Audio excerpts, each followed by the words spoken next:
Turime bendros patirties projektuojant ir įgyvendinant individualius objektus, šiek tiek kitoniškesnius, modernesnius.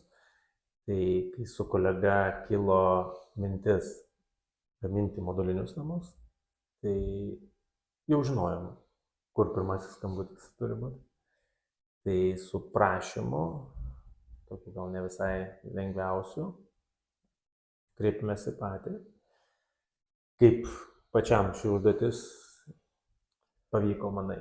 Jinai turi pakankamai daug tokių apribojimų, tai ilgis, plotis, aukštis, tai nėra labai lengva ten viską sudėlioti, plus planinė schema ir planinės schemos užduotis, bet pasirinkom tokį vienšlaičio nuolydžio sprendimuką, kuris įgalina svetainėje padaryti aukštesnės lubas su pakankamai didelė vitrina ir architektūroje pačioj pasirinkom tokį šiek tiek kitokį sprendimą, šiek tiek kitokį skaidymą, plus medžiagiškumas, gal toksai degintos medienos, kelios opcijos su galimybė jas keisti, tai jisai turi tokį, sakyčiau, ir universalumą, ir jo čia galbūt ir yra toksai išskirtinumas ir didžiulis privalumas.